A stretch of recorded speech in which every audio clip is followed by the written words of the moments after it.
तो मैं अपने अगले प्रोजेक्ट पे काम कर रहा था जो कि जोमेटो क्लोन है, और अभी मैं ऐड टू कार्ट फंक्शनैलिटी पे आया हूँ। और मेरे दिमाग में एक क्वेश्चन आया कि अगर मैं एक रेस्टोरेंट में जाके उसके कुछ आइटम को ऐड टू कार्ट करता हूँ और फिर मैं दूसरे रेस्टोरेंट पे आता हूँ, जैसे कि मैं इस रेस्टोरेंट पे आता हूँ और यहाँ पे अगर मैं ऐड टू कार्ट करूँ तो फिर हम ऑर्डर कैसे बनाएंगे, क्योंकि हमने एक साथ 2 रेस्टोरेंट से आइटम को ऐड किया है।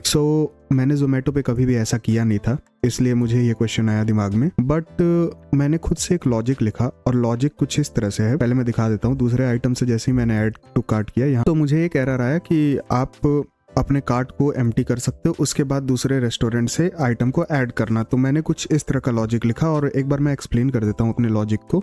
यूजर जैसे ही ऐड टू कार्ट करेगा तो उसका ऑथेंटिकेशन चेक होगा। ऑथेंटिकेशन वैलिडेट होने के बाद मैं सिंपली यूजर से रेस्टोरेंट की आईडी और आइटम आईडी ले रहा हूँ, और इसके बाद मैं देख रहा हूँ कि यूजर के पास इस रेस्टोरेंट आईडी का कोई भी आइटम है या नहीं, या फिर यूजर के कार्ट में कोई भी आइटम है या नहीं। अगर नहीं है तो सिंपली मैं इसे ऐड कर दूंगा, और अगर है तो मैं चेक कर रहा हूँ कि ये जो रेस्टोरेंट आईडी है वो एग्जिस्टिंग कार्ट में है या नहीं। अगर नहीं है तो सिंपली मैं उसे रिजेक्ट कर रहा हूँ और लिख रहा हूँ कि आप कार्ट को क्लियर करो और पुराने रेस्टोरेंट के सारे आइटम को हटाओ और नए रेस्टोरेंट के आइटम को ऐड करो। और अगर है तो सिंपली मैं उसकी क्वांटिटी को इंक्रीज कर दे रहा हूँ। तो अभी मैंने यही लॉजिक लिखा है और ये बहुत अच्छे से वर्क भी कर रहा है। और फिर मैंने इस कोड को चैट जीपीटी को दिया और पूछा कि ये सही है या नहीं। तो चैट जीपीटी ही है, वो मुझे गलत कैसे बता सकता है। वो अलग ही मुझे खुश करने में लगा रहता है कि वाह क्या लॉजिक है, कहीं आप ही तो दीपेंद्र गोयल नहीं। बट मैंने फिर जोमेटो पे देखा उनका लॉजिक क्या है।